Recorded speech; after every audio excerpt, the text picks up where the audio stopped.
Have you ever wondered why the people who rise to power aren't always the kindest or the most qualified, but often the boldest, the most cunning, the most unapologetically strategic? Have you ever stayed silent in a meeting, even though your idea was better? Ever let someone walk all over you and then called it keeping the peace? You tell yourself you're moral, noble, above the game. But deep down, a part of you knows it's not integrity that held you back. It was fear. Not fear of failure, but fear of playing. Fear of stepping onto a stage where rules are unwritten, loyalties shift like sand, and kindness can be seen as weakness. You watch others climb ladders you pretend not to care about, yet you feel the sting when they look down from the top. You tell yourself you're not interested in power. But if that's true, why do you feel powerless? Why does your stomach twist when you see someone manipulate a room and win, while you sit quietly in your own invisible moral victory? We live in a world obsessed with appearances, where goodness is rewarded in storybooks. But in real life, it's often the wolves who feast. And you, perhaps, have spent your whole life trying not to be one of them. But here's the paradox. In avoiding the game, you haven't escaped it. You've only surrendered your role in it. And that surrender doesn't make you noble. It makes you prey. What if the reason you're overlooked, underestimated, or disrespected isn't because you're too good, but because you're too scared? What if you've confused virtue with submission, and what you call kindness is really fear in disguise? What if your aversion to power has made you a servant to those who wield it? Imagine this. You enter a room and every smile hides an agenda. Every compliment is currency.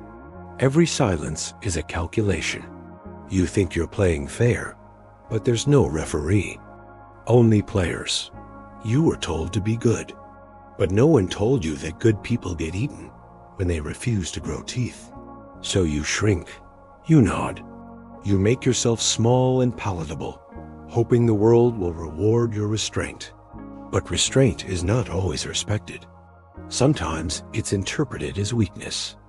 And Machiavelli, yes, the man whose name has become synonymous with ruthlessness, might argue that your failure isn't moral. It's strategic. You were taught to fear manipulation, but not to understand it. You were told to avoid conflict, but not how to win it. You were told the truth would protect you, but not that truth, without power, is often irrelevant. This isn't about becoming a villain. It's about realizing that saints who refuse to wield power often become martyrs. You're not weak. You're just afraid to play the game. And as long as you believe you're above it, it will continue to play you. So ask yourself, is your morality empowering you or paralyzing you? Are you truly free or just afraid to confront what freedom demands?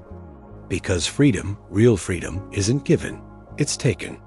And those who take it understand something you don't. They know how to read between smiles. They know when to speak. And when silence is louder, they don't flinch at confrontation. They invite it, bend it, use it. They are not cruel. They are not saints. They are simply unafraid. And maybe, just maybe, that's what you're missing. This isn't about becoming someone else. It's about reclaiming the parts of you that have been suppressed, the strategic mind, the quiet strength, the willingness to be disliked. Because the truth is, playing the game doesn't corrupt you. It reveals you. And you can't lead a life of power, influence, or self-respect if you refuse to step onto the board. So now the question becomes, what is this game, and why were you never taught to play it? Who benefits when you bow, when you hesitate, when you shrink? And what happens when you finally stop apologizing and start playing to win? Let's find out. They told you to be good, but they never defined what good really means. So you filled in the blanks with obedience, avoidance, and approval seeking. And somewhere along the way, you learn to equate morality with submission. And in that shadow often hides the desire to influence, to dominate, to assert. When you suppress your will to power, when you neuter your ambition to maintain harmony, you're not being virtuous. You're being domesticated. You've become harmless, and in many cases, invisible. This world doesn't punish goodness. It punishes passivity. Every day, you choose how much of yourself to show. Every conversation is a negotiation. Every silence is a tactic. But if you're not aware of the game, you'll keep losing, thinking life is unfair. It's not unfair. It's simply unacknowledged. There's a difference. Religion taught you how to repent, not how to rebel. Culture taught you how to fit in, not how to stand out. And so, you became a master at emotional diplomacy, the part that can disappoint, disrupt, and dominate when necessary, not out of malice, but out of self-respect, at self-editing, at conflict avoidance. But diplomacy without strength is submission, and submission, when internalized, turns into self-erasure. You were born to see the board and move. But first, you must confront the enemy within, the part of you that flinches when it feels power rise in your chest. That's not darkness. That's potential. And it's time you learned how to use it. But you were taught to fear those instincts, to exile them into darkness. And what could your life look like if you dared to reclaim the pieces you've buried? He knew that to lead, you had to accept the reality of human nature, not the fantasy. And the reality is this: people follow strength. They respect boundaries. They respond to clarity, not kindness, to certainty, not softness. Because deep down, you fear that power will corrupt you. You think to be strategic is to be dishonest. That to want influence is to betray your soul. But that's not philosophy. That's programming. The tragedy is that you've convinced yourself fear is virtue, that being small is being good, that being silent is being wise. But silence without power is surrender, and goodness without boundaries is a prison. You've inherited it from systems that benefit when you stay soft, sweet, and silent. And the moment you try to reclaim your agency, that voice in your head whispers, "That's not who you are." But what if it is? What if the version of you you've buried, the fierce, cunning, unapologetically self-respecting version, is the one you were always meant to become? Yet repressing them didn't make them disappear. It only made you unconscious of their presence, while others around you learned to use theirs. You live in a world that rewards performance, not purity. It's a stage, not a sanctuary. And the people who win aren't always the ones with the best ideas, but the ones who know how to sell them, frame them, defend them. You've spent your life believing that truth speaks for itself. It doesn't. It needs a voice and a spine. But beneath that learned virtue lies something else. Fear of rejection, fear of conflict, fear of being seen as selfish, manipulative, or cruel. And so, you began amputating parts of yourself. You trimmed ambition, silenced anger, buried desire. You let others speak louder. You let them win. You thought that was strength, but it wasn't. It was survival, masked as humility. The real danger isn't that you're weak. The real danger is that you've made weakness into a virtue. You've romanticized powerlessness. Carl Jung once wrote that the shadow contains everything we refuse to acknowledge about ourselves. Nietzsche warned us about the morality of the herd, a system designed to keep the masses docile while a few carve their own path. So why do you hesitate to play the game? Sartre believed that we are condemned to be free, that with freedom comes responsibility. And responsibility means choosing, not just ethically, but strategically. Think about it. School taught you how to follow rules, not how to question them. Machiavelli never glorified cruelty. He studied power like a surgeon studies anatomy, with precision, not sentiment. And maybe that's the part of yourself you've forgotten. The part that can look someone in the eye and say, no. The real tragedy isn't that you're afraid. You weren't born to be a pawn in someone else's strategy. Now the question becomes, what has your fear already cost you? There's a cost to playing it safe. A cost that doesn't show up as a dramatic failure or public humiliation, but as slow erosion. The erosion of your voice, of your confidence, of your fire. You wake up one day and realize you're not even living your life. You're managing it. Avoiding friction, staying agreeable, hoping the world will notice your quiet decency. But the world doesn't reward quiet decency. It overlooks it. A sense of hollowness, even when everything seems fine on the surface. Not in a dramatic explosion, but in quiet sabotage. You procrastinate. You numb out. You stop trusting yourself. Because deep down, you know you've abandoned the parts of you that could protect you, assert you, lead you. You've made yourself easy to digest. And in doing so, you've become invisible to the very people who could respect you, if only they could feel your power. The consequences of your fear are everywhere. In the promotions you didn't ask for, the love you accepted out of loneliness, the self-respect you traded for belonging.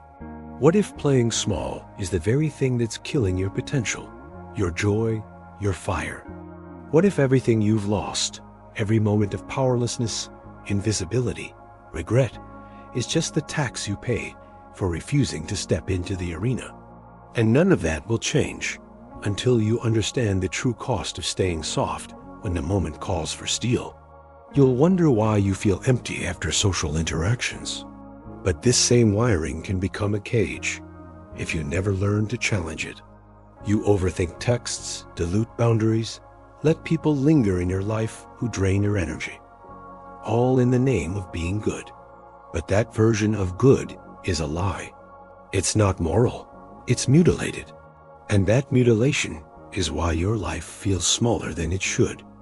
You spend your life scanning for approval, adapting to avoid friction, forgetting that conflict is not death. Disagreement is not danger. Power is not evil. But when you've been conditioned to fear the emotional discomfort of being misunderstood, of being disliked, of being seen as too much, you unconsciously sabotage your own evolution. Why certain people drain you? Why being liked doesn't feel satisfying anymore? That's the cost. The dissonance between who you pretend to be and who you're meant to be. It's a necessity. Not to control others, but to stop being controlled. Without it, you become a puppet for others' agendas, a mirror for their projections, a shell of your full potential. And here is the most painful part. Those who love you the most may be the ones subtly encouraging you to stay small, because your power threatens the comfort of who they think you are. And what you call peace may actually be emotional exile. You've become a ghost in your own story. You say yes when you want to say no.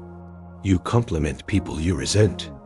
You water down your truth so others won't feel uncomfortable. And each time you do, something inside you withers.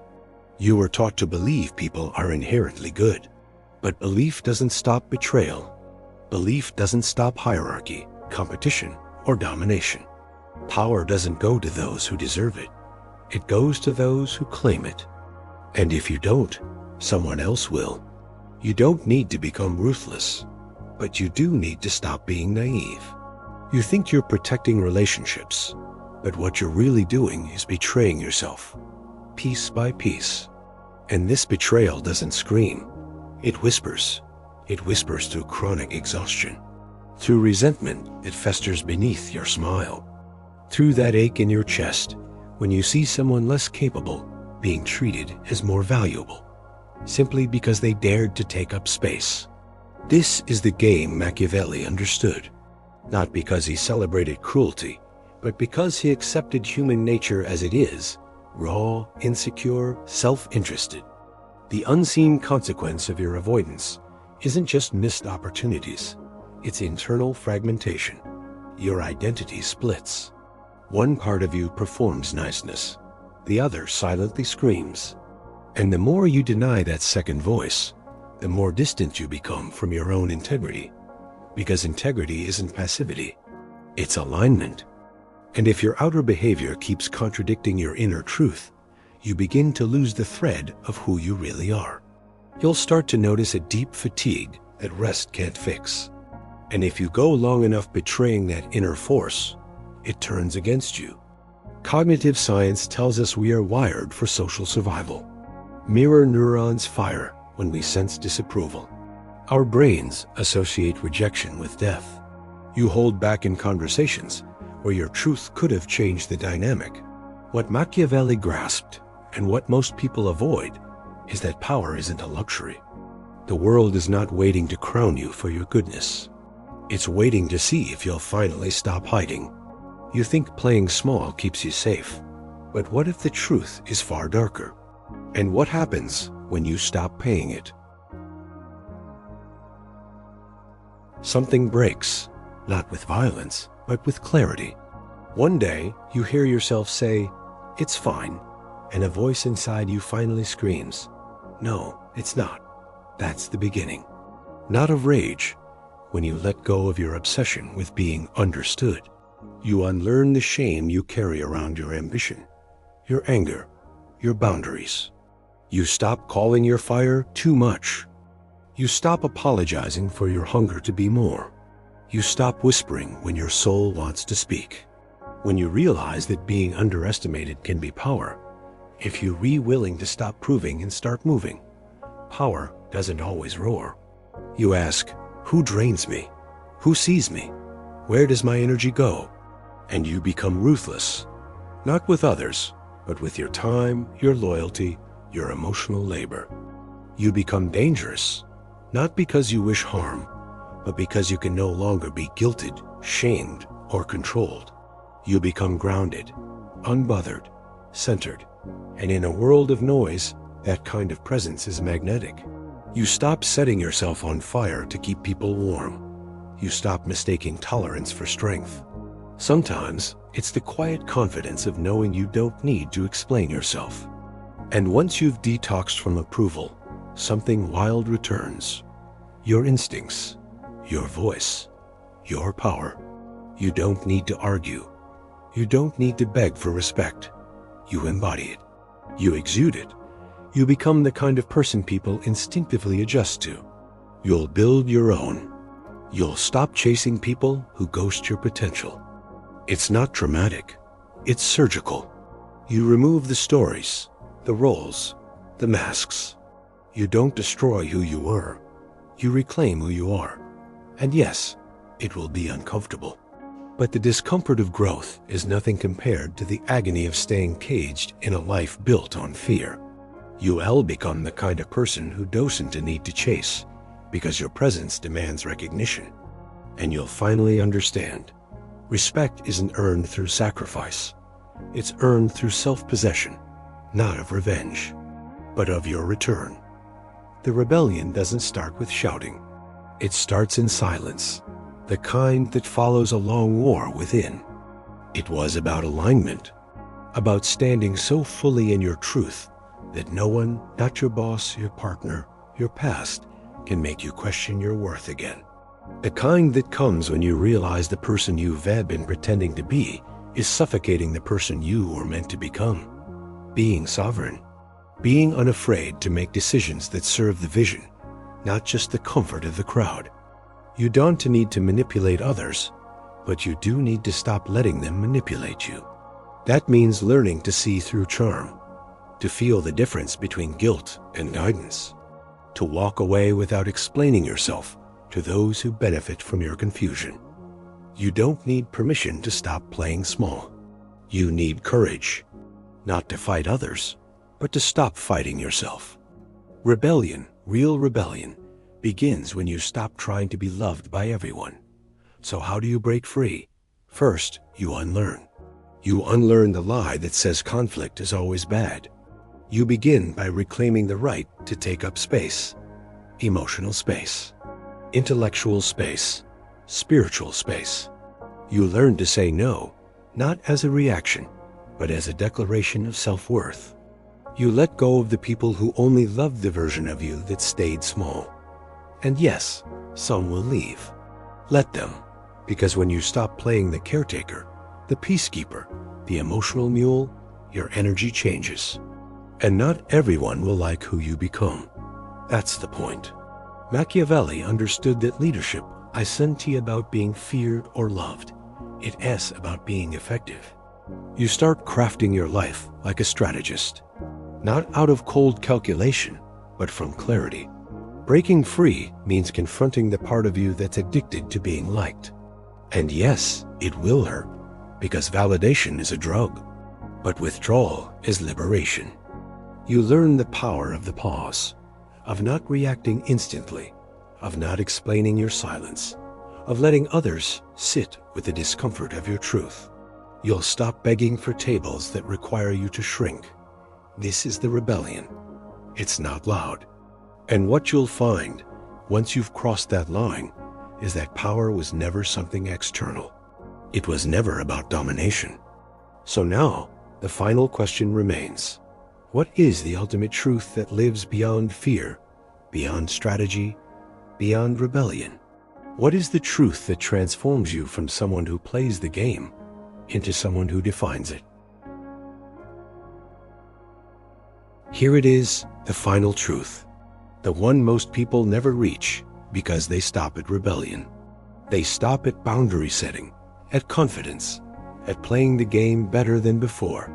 But there is a deeper layer, a silence beyond strategy, a presence that doesn't need tactics to be powerful. You arrive there not by climbing, but by shedding.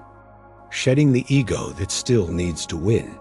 Shedding the identity that defines itself through contrast, through proving others wrong, through control, through defense. True power isn't about dominating the board. It's about realizing you are never a piece on it. You are no longer reacting from fear. You are creating from alignment. And suddenly, people notice. Not because you're louder, but because you're real. And that's the deepest truth. Every time you betrayed yourself to be accepted, to be safe, to be seen, you chipped away at your own soul. But now, every moment you choose truth over comfort, presence over performance, power over pleasing, you come home. Because in a world of masks, authenticity is revolutionary. Imagine standing in a room where people argue, posture, play their games, and you feel no pull to join. It was your ability to remain rooted in yourself while the world pulls at you. Your ability to feel everything, disappointment, rejection, betrayal, and still choose to stay present, open, whole.